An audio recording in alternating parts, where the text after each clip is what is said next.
Welcome to the Fearless Females Voice podcast, where women's stories and experiences are shared in order to empower and inspire others. This is a very special episode for the Fearless Females Mental Health Campaign. I am joined by Riya Patel, who has an inspirational self-love story which has never been told before. Riya has battled with depression and anxiety from a young age. Initially, she didn't understand what was happening or why, as she had never come across it before or heard much about it. After seeking help, she was able to get to grips with her feelings, dig deeper, and truly find herself. With great courage, she opened up to her family and friends about her struggles, and they have been incredibly supportive of her from the start.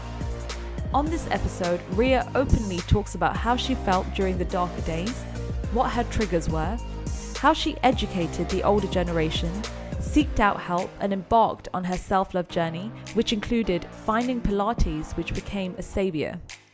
She now loves health and fitness and practices it every day.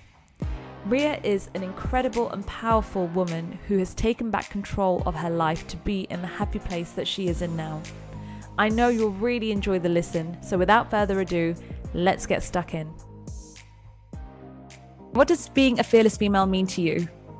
So that's a really good question. And I did actually reflect on this quite a bit the last few days. Honestly, being fearless is not something you're born with, first and foremost. And for me, it's the life experiences and your personal experiences that kind of mold you into becoming a fearless woman. And I'm still trying to be as fearless as I can with what I'm experiencing or what I'm about to experience. But it's just a constant learning for me. And I think that will help mold me into becoming an even more fearless woman, in my opinion. So I think, yes, you're not born with it. Your life and your personal experiences make you that fearless woman. And that's why it's so important for me to kind of advocate for as well. I love that. And I agree with you. It is a continuous process. So it's not just something like, okay, I'm fearless, because as soon as you are, right, something new will come your way. And then it's like, okay, exactly. I've got another hurdle to overcome. So it is a continuous process. So I like the idea of that. And that all contributes towards your growth as well as a person. So yeah. Exactly. Yeah. Yeah. So Riya, tell us a bit about yourself. What is it that you do? So I work in corporate 9 to 5. My biggest passion is my passion for Pilates. I started that journey a few years back, and only through lockdown have I started to grow it. And I have never, ever been happier with what I'm doing on the side. So really, that's me in a nutshell. And yeah, that is what I do. That's what I live and breathe. I love it. I'm so glad that you actually have found your passion, which is Pilates and exercising. So that's great. Exactly. I love your page. I love your videos, and I love all the exercises. I do try them out myself actually at home. So thanks for that. It's really nice. No worries. And if we take it back to how you found Pilates, so I know that when you were roughly 26, something happened. So can you tell us what life was like prior to 26? Yeah. So 26, so a few years back, right? I'm going to be 29 this year. I was an individual that was full of insecurities. I was battling with self-esteem. I was constantly trying to be an individual in this new working life after university, to become something that I knew I didn't want to. And I really beat myself up trying to become like a manager or a senior director or a VP in corporate. And I just knew it wasn't cut out for me. And I burnt myself out trying to do that. And quite frankly, I was going through relationships. I was going through breakups and, dating after, when you're in the real world, you go through ups and downs, you go through breakups. That was also something that triggered that self-esteem and that anxiety. And I just know I wasn't happy. I wasn't happy with my job. I wasn't happy with myself. But I was constantly putting on faces and masks to show people that I was okay. But the reality was I was not okay. And can you tell us how you were feeling exactly? Can you describe it? I was feeling like, so I had a mask. I felt like I wasn't being true to myself. I was feeling like I couldn't talk to anybody about how I was feeling as well, where I just when I speak to somebody about what do they think of me back in those early 20s, and they were like, you were just career driven, all you did was talk about work, all you did was do work, and that was all, and everything you talked about was either finance or money or career, etc. Yeah. I felt really alone, and I felt like I couldn't talk to anybody because I was ashamed of how society would see me. And that's when I shied away and didn't talk about it, and I just continued to feel how I did until I got help. So that was a key thing that I want to emphasize as well, is that do not shy away from speaking about how you're feeling. Find that bracket of people that will help you and that you can just talk to. They can be your soundboard without feeling judged. That is it. That helped me so much, finding that bracket of people. Tell us, where do you think that behavior stemmed from? I went through anxiety and depression when I was 26, and only then was when I started to seek professional help and I had therapy. And there's a very long time that it even took me to come out and say that I have therapy. I still do, but it is the norm and it is a reality. When I had and started therapy, we reflected on my childhood and predominantly my kind of teenage years, and going into college. And when I talk about what I was like as a teenager, that's when I actually started to develop that self-esteem and anxiety and very, very insecure, lower self-esteem Riya. That is when it started to develop. And I had no idea because it wasn't talked about in my household. So how was I to know that me at the age of 17 or 16, feeling really sluggish, feeling really low, feeling, you know what? There was actually one time where I didn't want to live anymore. I was done. I was like, I don't feel happy with myself. And I did want to end my life because I was so unhappy and I was constantly comparing myself to others. I was failing at so many things, and I just gave up. But it wasn't until I just pulled myself up and I got myself out that funk by myself.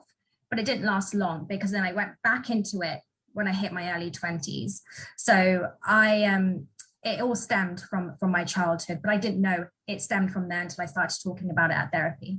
And you said you got out of it yourself. Now, I know that that's very difficult to do. When you're in that mindset, you just spiral, but in the wrong direction. Mm-hmm. How did you actually manage to do that? You must have been quite young as well. You said 16, 17. Yeah. It was those thoughts of exactly. Go on. Yeah. It was around just before university, so like second year, second year of college. Honestly, I remember talking to a counsellor at my college in Leicester, and funnily enough, she wasn't Asian and she wasn't Indian. She was a lovely white female. And I remember she saw me at class and she was like, "You've lost a lot of weight and you don't look yourself, so come and talk to me." So I remember going up to her, she closed the door and she was like, "What's going on? Talk to me." And I just let so much out to this lady that was just my tutor. I only saw her twice a week. And that's when she started guiding me with counselling at college, because she knew immediately, as somebody in first year, second year, it is so normal to have these feelings. She made sure that there's so many other students that are experiencing this, especially before going to university. And she basically educated me at that age on what I was experiencing. And I won't ever forget that conversation. I won't ever forget what the room looked like. I won't forget her face, because it was only opening up did I realize that got me out of that funk. But I didn't have her with me when I went to university, right? So. And you said that she noticed and she only saw you twice a week. Do you think that your family had noticed, but just maybe didn't say anything, or did they not notice? No, that's the thing. And this is nothing towards my parents. I have the most incredible parents, but because mental health wasn't talked about in their household growing up, they weren't educated on it. They then had kids and the same thing happened. We didn't talk about it. They weren't up to scratch with what mental health was. My parents only started to learn about what anxiety or depression, etc., was until 2 years ago. Before that, they had no idea no idea what any of this was until they saw it first-handedly happen to their daughter. So yeah. And that's really common as well in Asian families. So even in my whole household, I think, well, for me, when I was growing up, mental health wasn't something that we really discussed. Mm-hmm. And I actually didn't know much about it until recently myself. I say recently, probably about 5 years, 4 or 5 years. And I've Mm-hmm. learned so much about what people go through, especially through talking to other women like yourself and really understanding the mindset of how it all is and what you go through. But for me, it's just mind blowing. Like I just didn't know. And Exactly. it's just something, I guess, that isn't talked about. So it's quite common that. So then Yeah. what happened when you went to university? I went to university and I went pretty far. I went to Manchester University, and I just met some really good people. I met some good friends. And when I got to university, obviously Manchester had such a good diversity, but also a really high volume of Asians and of Indians. And meeting those women and well, the girls and boys that I grew very close to at university, I was able to finally become myself around them and have a kind of new, fresh slate. But also, I remember, obviously at university, you grow really dear, close friends. And I was able to speak about what I'd gone through at college and what I'd gone through, previously. And I wasn't ashamed of it because I grew so close to them and I didn't feel judged. Do you think that came from being so far away from home and away from, I guess, the initial kind of conditions and setup for where it all started? It's a good question. Possibly, like I said, it was lovely to have that new clean slate. So it could have opened up that new environment for me where I was in a better, safe place, knowing that I wasn't triggered with bad memories at college or at home, etc. So yes, that is definitely a possibility. And how was your experiences with comparison syndrome whilst you were at university? Because I know that was one of the trigger moments back in college. So is that something that you still experienced? So at university, I didn't self-compare because I was so comfortable around the group of girls and boys that I was around. And quite frankly, I was very much mixing with all the dentists, and I was the only one that was in business school. So I was like, I don't need to go to dentist. But I had, other friends that were with other departments and, studying different subjects, etc. I didn't back then. But what I did compare was when I would come back home and start to compare with those nearest and dearest to me, come to the end of the year, like what did Riya get for her grades in first year? Oh, like my daughter got this or my son did this. And then I was like, well, it's not a competition. And it was just added pressure. I remember when it was summer, every year at university, when it came to summer holidays, I dreaded it. I was like, I'm going to be back around people that's just going to be constant comparing, or what are you going to do after university? Have you applied to graduate jobs? And I'm just like, or how about I just enjoy my summer and continue like playing sport or, something that I enjoy, which was being athletic and finding movement, which again, at university, that helped me. I was part of the netball team. I was part of the Hindu Society, playing netball there, and I was going to the gym. I was trying to find new sports that I could try out. And that as well was where I started that pure movement mentality, where I knew at any point if I needed to get out of some sort of funk when I came back to Leicester or I went to London for summer, I needed to work out. So how did you communicate to your extended family members or friends or whoever was in Leicester who was saying this kind of judgmental views about, oh, well, what grades did you get? Or my daughter got this. And is it something that you communicated with them? No, I just answered and just let it be, honestly. Deep inside, I knew that, okay, their children or whoever that was who asked me did better.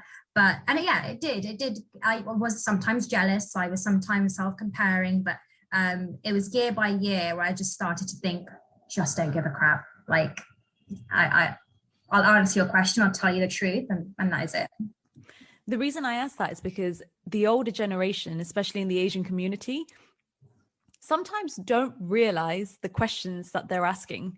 Yeah. Or they don't realize how they're asking the questions. So it may come across a little bit kind of like malicious or in a way that, oh, well, my daughter's doing better than yours. And they probably don't even mean it. But I Mhm. guess it's just the realization that they just don't know. Exactly. Yeah, they just don't know. I don't think they know. So yeah, you're right. You hit the nail on the head with that. Yeah. So how was it in university then? So you had a great set of friends, things were going good. You pretty much found yourself, it sounds like. Yeah, I did. And it was good. I was like starting, like I said, I was starting to become a lot more athletic. I enjoyed going back to university every time it was after holidays. And it all started from after university. That's where the ball dropped, I think. That's yeah. What happened after university? So the group of friends that I made at university no longer kept in touch, and I always felt like I was to blame, and I don't know why. Was it because I moved to London and started like working and was in a new city? They were not from London.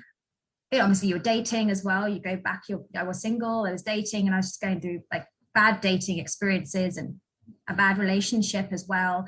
That didn't help. I was constantly fearful of my appearance. I was just not happy with the way I looked. I just wasn't kind to myself again, and it took me back to how I was back in college, but I just was older and a little bit more experienced in terms of what I had experienced back in college, right? So it all started from there, really. It's really interesting because I'm literally looking at you and I'm like, you are so, so stunning. Ew, And the ew. fact, no, it's true. And the fact that you've just said that, I'm just wondering, how did you even think that you don't like your appearance?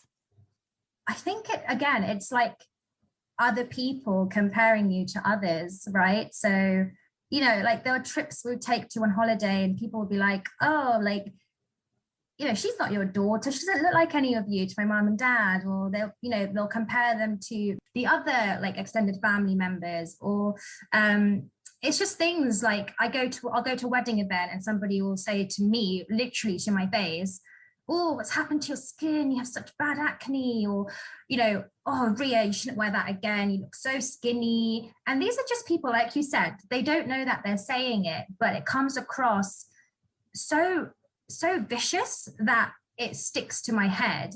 And that is why I say that generation, they're not educated on mental health, because I would never ever say to anybody that I didn't even know very well that they look bad, or that their skin is bad, or that don't do this again, or don't wear this again, etc. And those are the small comments that really triggered that negative mental health journey for me. It really did, because people laugh about it when they were with me and others were around. They were just like, ha, ha, ha, and I'd laugh too. But really, deep inside, it freaking hurts. It really hurts. And it was those sort of comments that really made me feel insecure.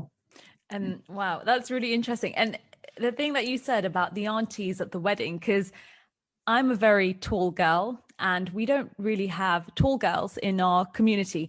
So one of the comments that really stood with me, or stuck with me, sorry, was that every time I went to an event, all the aunties were like saying it in Gujarati. They were just like, oh, you're so tall. You're never going to find a husband. And this was from a young age. And I was just there like, oh my God. And that's something that stuck with me. I was like, am I too tall? And then I stopped wearing heels.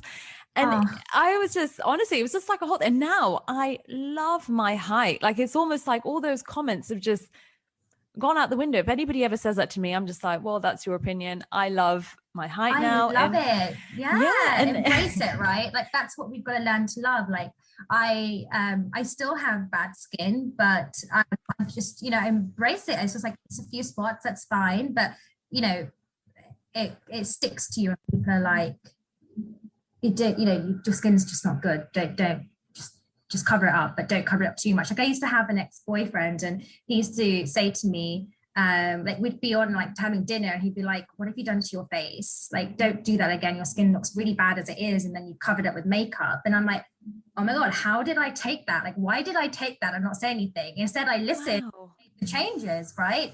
Who was I? Why did I do that? So if anyone said it to me now, I'd be like, bye. But luckily Christian's insane and he's amazing, so I don't need to worry about that.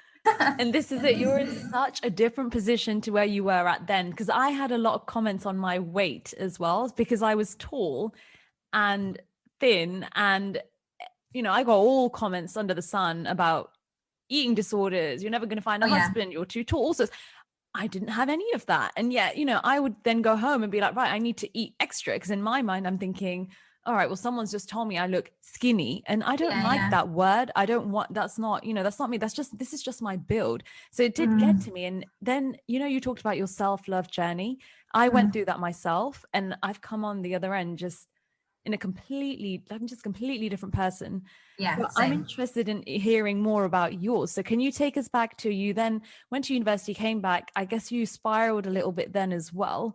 Yeah. How did you then kind of regain your love and find yourself again? I regained it only in the last year or two.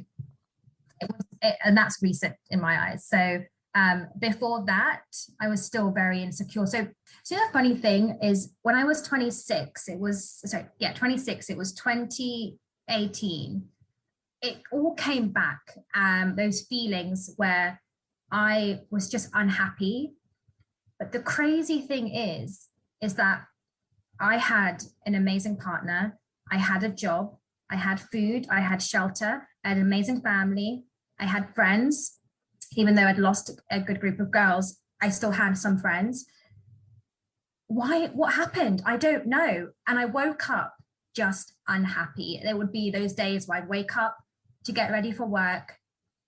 I would call in on work, pretend I was sick because I could not get out of bed. I would literally be in a dark room, crying, having panic attacks, which I didn't even know they were panic attacks, for days. And then someone would ring me and I'd be like, hi, yes, I'm fine. How are you? Blah, blah, blah. Like, it was like I was a different person.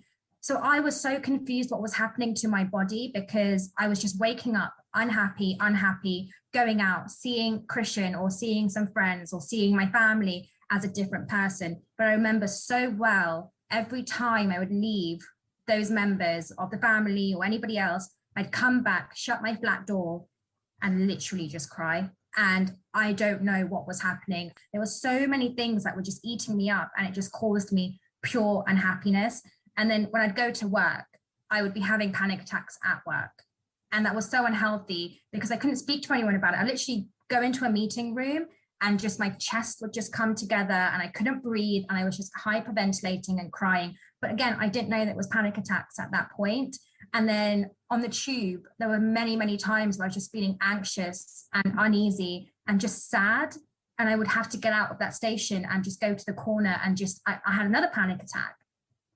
And then times I'd walk home from this tube station to my flat, I'd be having an ongoing panic attack and I had no idea. And then I would just go home, go into bed. I wouldn't even eat, go into bed and just cry and just fall asleep. And I did not know what was happening. And that's the crazy thing, because they say that depression can come to you without any causes. You don't essentially need triggers.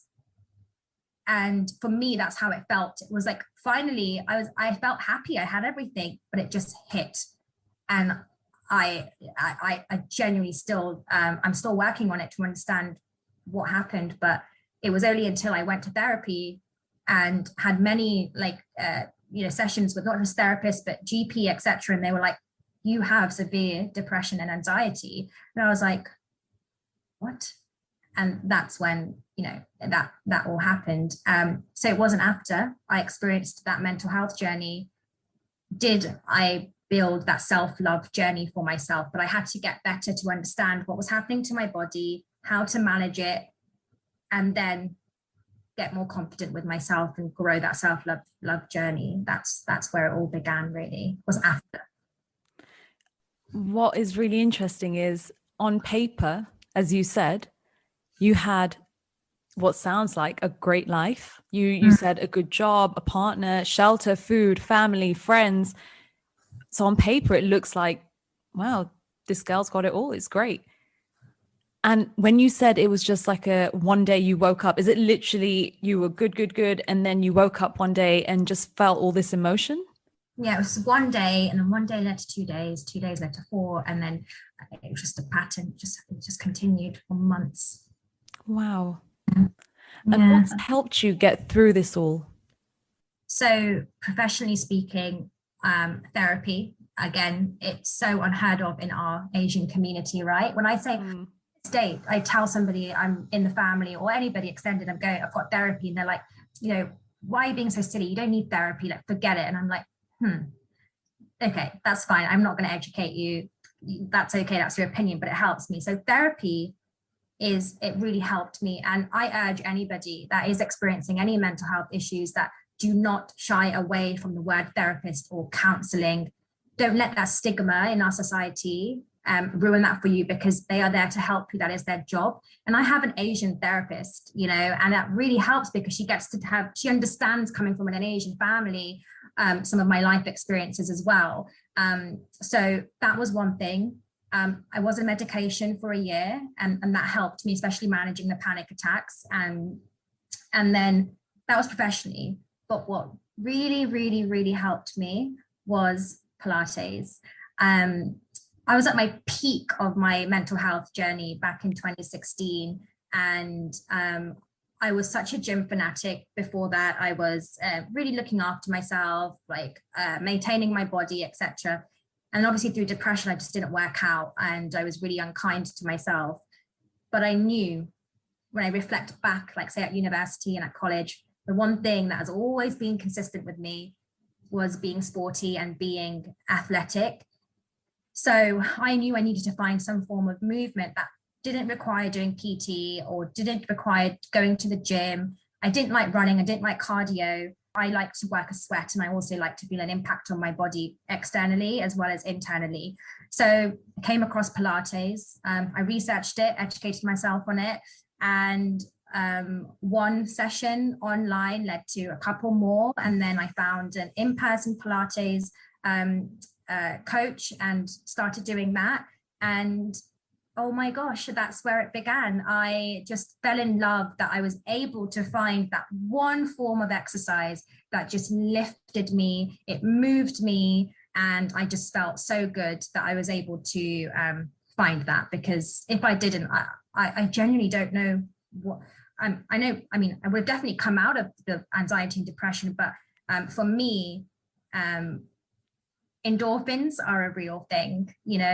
Releasing those happy hormones is a must, and it genuinely works. I'm a different person before I work out and do Pilates compared to after. Like sometimes Christian is like, I wake up and I'm like a little bit grumpy, a little bit groggy. He's like, stop snapping and just go do some Pilates. And I'm like, okay, I'll go do some Pilates. Like a quick 5-10 minutes, even just using like the kitchen counter or something. And he's like, how do you feel now? And I'm like, yeah, I feel really good. Like, sorry that I snapped at you or something. So that was something really, really where what really, really helped me was the Pilates. It sounds like that's a real strong contender for your self-love journey. It really, really is. And that's where I stopped, I don't do cardio, like I said, I don't go to the gym, I don't do weight training. I live and breathe Pilates. Like I do it every single day, even if it is for 5 minutes, 20 minutes, 40 or 60. There is not a day that I don't find movement, because I do wake up some days where I'm just feeling still really anxious, and I don't want to take medication. I don't want to do numerous therapy sessions a week.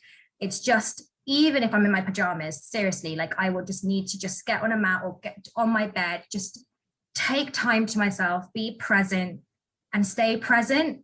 Just doing some exercises really, really changes me. It shifts my mood a lot. And that's when I felt like I was seeing results physically as well. I felt a lot more longer, leaner, toned. I felt healthier. I didn't feel like I was that thick, skinny person that people used to say I was. And that is when my self-love journey grew. Like, you look at my page, you ask anybody in my family or even friends or Christian, anybody, I would never have posted these videos a year and a half ago. There is no way I would have posted those. So to me, it's such a big deal doing that. Behind the scenes, I was nervous and I was like, I'm really putting myself out there, but this is me. And I love who I am today, both internally more so, but externally, I feel confident finally in myself. And I do think, though, it is also with the family that I have, but also Christian is, don't want to sound cheesy, but he's been the biggest support for me. I genuinely thought he was going to leave me when I came out and said that I have depression and anxiety. And because why would I was thinking, I even told him, I was like, Christian, like, this could be a part of me for a really long time. Obviously, I'm going to do what I can to get myself out of it. But what if this happens when we're married or we have kids and I'm in this state? What are we going to do? Like, go and find somebody else that is not like a mess. I was calling myself a mess. Like, and he was like, just Riya, like, don't even go down that route. And I was like, okay. And he educated himself in mental health. To this day, he still is researching about anxiety, depression, picking me up when I do feel low. And he's just been that partner in crime for me in this journey. And he's the one that makes me feel even physically beautiful, because I never had any past relationships where I've only been in 2 relationships, but those boys never made me feel beautiful inside and out. But with Christian, I do feel like I found that one person that is my backbone, and he's just there for the long run. And I mean, the fact that he even stayed with me when I was going through this says a lot. So yeah, that is so amazing. He sounds absolutely amazing. I feel like you're both on to winners. Like, you both are just so good together. You work so well together. And the fact that you even just said, about him leaving you because you have that, like, the fact that it didn't even cross his mind, but it crossed your mind. Like, that's, when because when you're not even engaged, but when you're in a relationship with someone and you have that kind of feelings towards someone, you're in it for the long run. It doesn't matter what your partner is going through. You just support because you want what's best for them. We talked about that success and what is success. You want them to be happy. Yeah. So exactly. He's done right. Like, that's exactly it. He sounds like an absolute gem. Yeah. I even left my job. So you and I spoke about this before, but we went to South America. So I quit my job because I was just not feeling good about myself. And I hated that job back in 2018. I quit my job. Back then, I didn't care about finances. So I know I don't want to be here. But I booked a one-way ticket without even telling Christian. I was just like, I just need to get out and just get out of this country. So I booked a ticket to South America a couple of months later. Obviously, wasn't going to leave that day.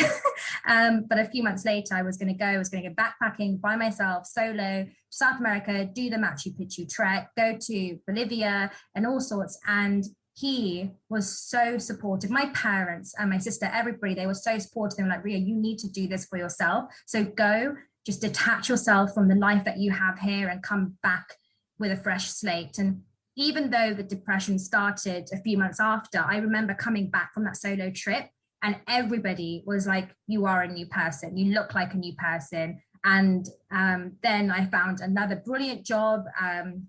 I was a lot happier. But then obviously 2019 hit and then the whole thing happened again. So it was odd because it was like beginning of 2018 all the way till summer. It was like pure depression, anxiety. Then I went away in September, and then I came back, and then from October to December, I was feeling fine and I was happy and everything. And then following year in 2019, that whole year, I was just unhappy, and it all hit back again. And that's when I didn't know what was happening because I had everything going for me. And did your family notice, or how did they actually manage this, of what you were going through? So they didn't know anything. I live in London. My parents live in Leicester. Okay. Everything is done via phone unless I see them. And that's when I used to put my mask on, and I didn't really show them who I was. But I can tell you, I told my parents in October 2019. And I remember the exact day. I remember what they were wearing. I remember where we were. I remember that we were about to drop my grandma off to Heathrow. So she starts her 6 month, she does 6 months in India and 6 months in the UK. So I remember we were going to Heathrow.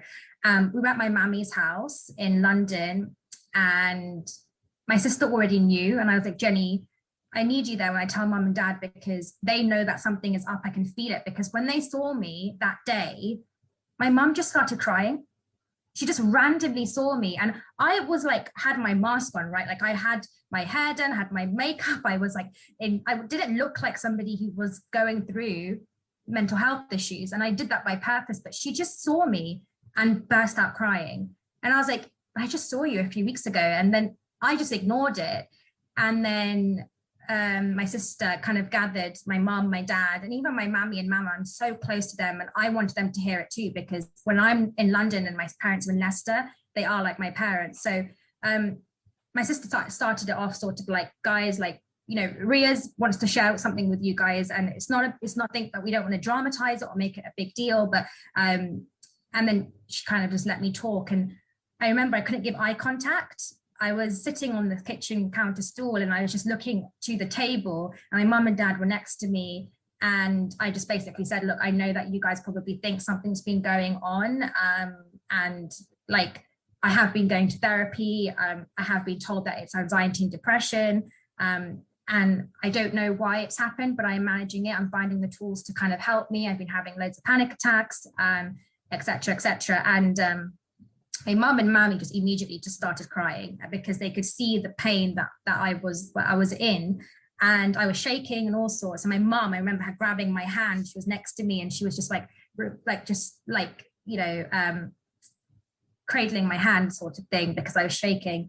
And then the one response that I was shocked about was my dad, because my dad is a very modern dad. He was his generation, even though like he came to this country when he was very young. So I felt like he would be brought up in this kind of British kind of persona, but his reaction was actually, and I'm very close to my dad, and his reaction was, what do you mean? You have everything. You've got everything going for you. This can't be, no.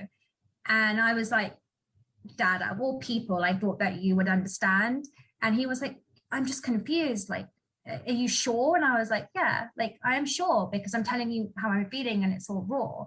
My mum had nothing to say. Like, she was just in crying, because obviously I don't live with them. They don't see me.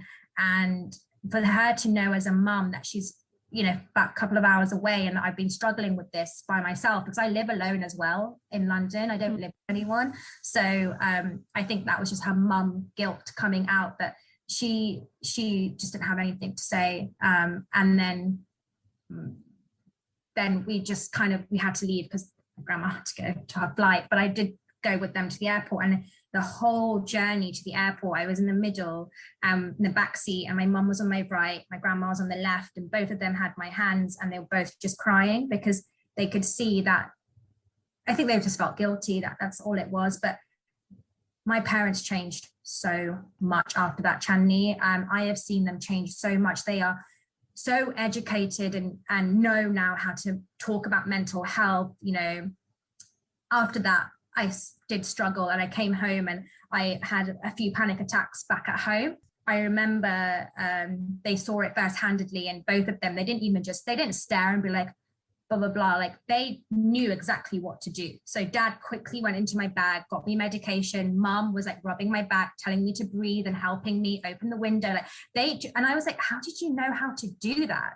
So they had clearly researched and educated themselves on how to deal with somebody that's going through anxiety or depression and panic attacks, etc. So that to me was incredible to see. And now I can tell my parents how I'm feeling, what I'm feeling, when I'm feeling it, and I'm not shying away. I no longer have that mask on in front of them. Probably a few South Asian women like ourselves that have parents who are a bit traditional, that don't know that their kids are going through it either. And that means that their kids won't talk to them about it, because they think their parents don't know about it, which they don't. But it's up to us now, this generation, to educate the past generation as well as the future generation, because I constantly tell my older cousins that keep telling your little ones that they're beautiful, that they're doing great, and don't obviously big them up too much, but just tell them things that they need to hear at a young age, so that they don't go through any of these sort of lower self-esteems and all that kind of stuff, experiences at a young age. Like, it's up to our generation now to learn how to manage it for our kids and stuff. You know, a lot of parents, as you said, they they may not get as heavily involved or truly understand, but it sounds like your parents have been so supportive. They've taken the time and the effort to actually understand what you're going through and support you 100%. That's incredible. It's really good on them to do that. It is, yeah. Proud of them. No, absolutely. So then I guess we're on to now, where you're doing your Pilates. You look great. I'm assuming you're feeling better.